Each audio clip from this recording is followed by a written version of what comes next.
नमस्कार मित्रांनो, महाराष्ट्रातील मोठी बातमी जाणून घेऊया। दिवसाची पहिली बातमी अशी आहे की आता महाराष्ट्रात भाषेवरून वाद सुरू आहे। महाराष्ट्रात शिक्षण क्षेत्रात मोठा बदल होणार आहे। राज्य सरकारने राष्ट्रीय शिक्षण धोरण 2022 लागू करण्याचा निर्णय घेतला आहे। या धोरणांतर्गत 2025 ते 2026 पासून राज्यातील मराठी आणि इंग्रजी माध्यमांच्या शाळांमध्ये इयत्ता पहिली ते 5वीच्या विद्यार्थ्यांना हिंदी ही सक्तीची तृतीय भाषा म्हणून शिकवली जाईल। या निर्णयामुळे राज्यातील राजकीय वातावरण तापले आहे, कारण विरोधी पक्ष आणि प्रादेशिक नेते या निर्णयाला मराठी अस्मितेवर हल्ला म्हणून पाहतात। राज ठाकरे म्हणतात, आम्ही हिंदू आहोत, हिंदी नाही। जर तुम्ही हिंदी लादण्याचा प्रयत्न केला तर संघर्ष निश्चित आहे।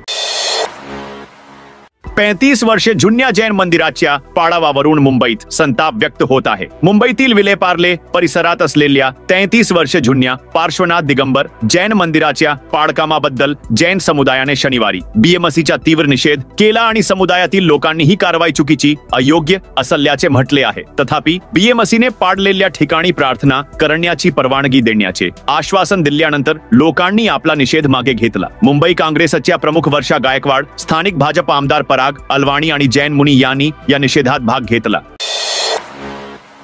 नाशिक दंगल प्रकरणी 29 जणांना न्यायालयीन कोठडीत पाठवण्यात आले आहे। अनधिकृत धार्मिक बांधकामांवरील कारवाई दरम्यान उसळलेल्या दंगली प्रकरणी येथील न्यायालयाने शनिवारी 33 संशयितांना न्यायालयीन कोठडीत पाठवले। यामध्ये या प्रकरणात अलीकडेच अटक झालेल्या 2 लोकांचाही समावेश आहे। बुधवारी मध्यरात्री काठेगली सिग्नल जवळील एका धार्मिक बांधकामाविरुद्धच्या मोहिमेदरम्यान ही घटना घडली। जुने भांडण संपवण्यास तयार, महाराष्ट्राच्या राजकारणात पुन्हा एकदा गोंधळ वाढला आहे। याचे कारण राज ठाकरे यांचे एक विधान आहे। खरं तर राज ठाकरे यांनी महेश मांजरेकर यांच्यासोबत एका पॉडकास्ट मध्ये एक विधान केले होते। ते म्हणाले होते की महाराष्ट्राच्या अस्तित्वासमोर हे सर्व भांडणे लहान वाटतात, एकत्र येणे ही कठीण गोष्ट नाही, पण प्रश्न इच्छाशक्तीचा आहे। यानंतर राजकीय वर्तुळात प्रश्न उपस्थित होऊ लागला की उद्धव आणि राज ठाकरे एकत्र येत आहेत। दुसरीकडे राज ठाकरेंच्या विधानावर उद्धव ठाकरेंची प्रतिक्रिया ही समोर आली आहे। त्यांनी सांगितले की ते किरकोळ वाद सोडवण्यास तयार आहेत, परंतु त्यांनी राज ठाकरेंसमोर एक अट देखील ठेवली आहे। ते म्हणाले की जो कोणी महाराष्ट्राच्या हिताच्या विरोधात असेल त्याला त्यांच्या घरी बोलावून जेवू घातले जाणार नाही। एआय मधून बाल ठाकरेंचा आवाज घुमला, शिवसेनेने उद्धव गट कृत्रिम बुद्धिमत्तेचा वापर करून बाल ठाकरेंचा आवाज पुनरुज्जीवित केला। या एआय जनरेटेड भाषणात भाजप आणि एकनाथ शिंदे गटावर तीव्र हल्ला करण्यात आला। पक्षाची राजकीय स्थिती मजबूत करण्यासाठी आणि बाल ठाकरेंचा वारसा पुनरुज्जीवित करण्यासाठी हे पाऊल उचलण्यात आले।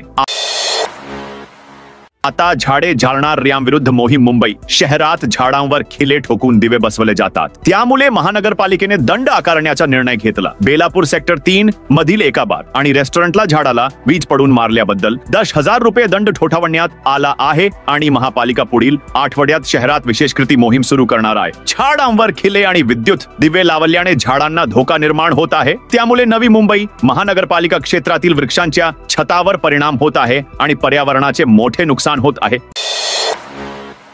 कॉम्पोनेंट प्लेसमेंट हिंदी सक्तीच्या करण्यावरून सुप्रिया सुले संतापल्या। राष्ट्रवादी काँग्रेस पक्षाच्या शरदचंद्र पवार नेत्या सुप्रिया सुले यांनी राष्ट्रीय शिक्षण धोरणाबाबत मोठे विधान केले। शनिवारी त्यांनी सांगितले की महाराष्ट्रात NIP 2020 जबरदस्तीने लागू करून मराठीकडे दुर्लक्ष करणे खपून घेतले जाणार नाही। खरं तर महाराष्ट्र सरकारने राज्यातील मराठी आणि इंग्रजी माध्यमांच्या शाळांमध्ये पहिली ते 5वीच्या विद्यार्थ्यांसाठी हिंदी ही तिसरी भाषा अनिवार्य करण्याचा निर्णय घेतला आहे। या मुद्द्यावर विरोधी पक्षांकडून प्रचंड नाराजी व्यक्त केली जात आहे। पुण्यात पत्रकारांशी बोलताना बारामतीचे खासदार म्हणाले, महाराष्ट्रात CBSE बोर्ड सक्तीचे करण्याबाबत शिक्षण मंत्र्यांच्या विधानाला मी पहिला विरोध करणाऱ्यांपैकी एक होतो। सध्याच्या राज्य मंडळांना CBSEने बदलण्याची काय गरज आहे? भाषेच्या मुद्द्यावर चर्चा करण्यापूर्वी आपण राज्यातील मूलभूत शिक्षणाच्या पायाभूत सुविधांबद्दल बोलले पाहिजे।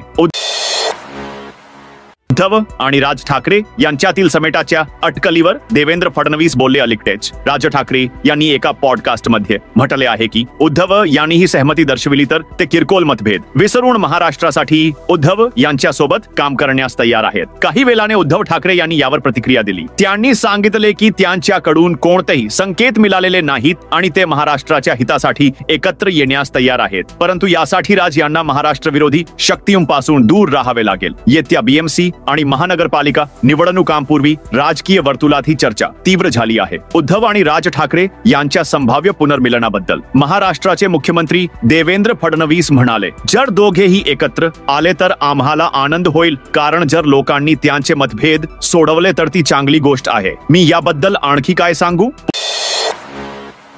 पोलीस अधिकाऱ्याने ईव्हीएम मध्ये छेडछाडीचा आरोप केला, व्हिडिओही जारी केला। इलेक्ट्रॉनिक मतदान यंत्रांमध्ये ईव्हीएम छेडछाड केल्याच्या महाराष्ट्राचे निलंबित पोलीस अधिकारी रणजित कसाले यांच्या आरोपांना निवडणूक आयोगाने उत्तर दिले आहे। निवडणूक आयोगाने म्हटले आहे की हे आरोप एका असंतुष्ट पोलीस अधिकाऱ्याने केले आहेत, ज्याचे निलंबन सुरू आहे। खरं तर कसाले यांचा एक व्हिडिओ समोर आला होता, ज्यामध्ये त्यांनी निवडणूक आयोगावर ईव्हीएम छेडछाडीचा आरोप केला होता। काँग्रेसने ते त्यांच्या अधिकृत एक्स अकाउंटवर शेअर केले। आता आयोगाने काँग्रेसच्या पोस्टला उत्तर देताना म्हटले आहे की ईव्हीएम हाताळणीचा प्रोटोकॉल इतका कडक आहे की त्यात छेडछाडीला वाव नाही। या प्रकरणात मुख्य निवडणूक अधिकारी सीओ यांच्या मार्फत जिल्हा दंडाधिकारी आणि वरिष्ठ पोलीस अधीक्षक एसएसपी यांच्याकडून अहवाल मागवण्यात आला आहे। या आधारावर पुढील कारवाई केली जाईल।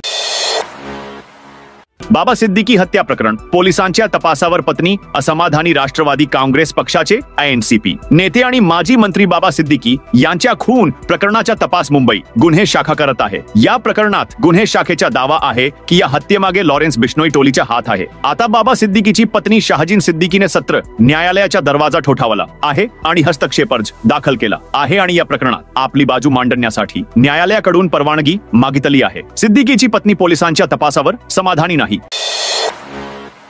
मीरा भाईंदरचे श्वान नसबंदी केंद्र बंद। मीरा भाईंदर महानगरपालिकेचे श्वान निर्जंतुकीकरण केंद्र गेल्या काही दिवसांपासून बंद असल्याचे समोर आले आहे। यामुळे नसबंदी प्रक्रिया थांबली असून शहरात भटक्या कुत्र्यांची समस्या वाढण्याची भीती नागरिकांना वाटत आहे। मीरा भाईंदर शहरातील भटक्या कुत्र्यांसाठी महानगरपालिका प्रशासनाने उत्तन येथे लसीकरण प्रकल्प आणि कुत्र्यांचे निर्जंतुकीकरण केंद्र उभारले आहे। या केंद्रात दररोज 30 पेक्षा जास्त कुत्र्यांच्या नसबंदी शस्त्रक्रिया केल्या जातात। शस्त्रक्रियेनंतर या कुत्र्यांना 5 ते 7 दिवस केंद्रात ठेवले जाते आणि नंतर त्यांना त्यांच्या जागी परत सोडले जाते। तथापि कुत्र्यांच्या वाढत्या संख्येमुळे हे केंद्र आता अपुरे पडत आहे। म्हणून या समस्येचे निराकरण करण्यासाठी उत्तनमध्ये एक नवीन नसबंदी केंद्र स्थापन केले जात आहे।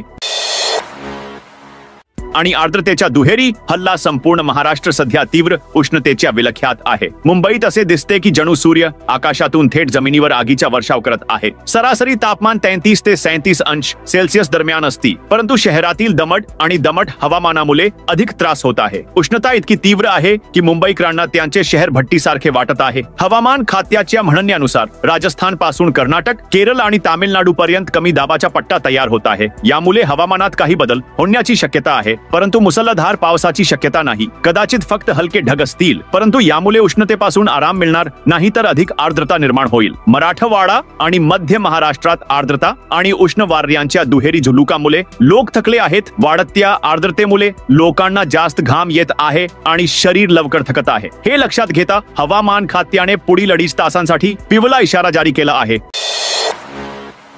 स्विंगल या आदिवासी मुंबई विमानतळ 6 तासांसाठी बंद राहणारा 8 मे 2025 रोजी मुंबई छत्रपती शिवाजी महाराज आंतरराष्ट्रीय विमानतळ CSMIA येथे सकाळी 11 ते सायंकाळी 5 वाजेपर्यंत पूर्व मान्सून देखभालीच्या कामामुळे धावपट्टी तात्पुरती बंद राहील। नियोजनासाठी पुरेसा वेळ मिळावा म्हणून 6 महिने आधीच सर्व विमान कंपन्या आणि भागधारकांना एक नोटम विमान चालकांना सूचना देण्यात आली। तर मित्रांनो, ही आज महाराष्ट्राची मोठी बातमी होती। तुम्ही सध्या महाराष्ट्रातील कोणत्या जिल्ह्यातून हा व्हिडिओ पाहत आहात त्या जिल्ह्याचे नाव सांगा।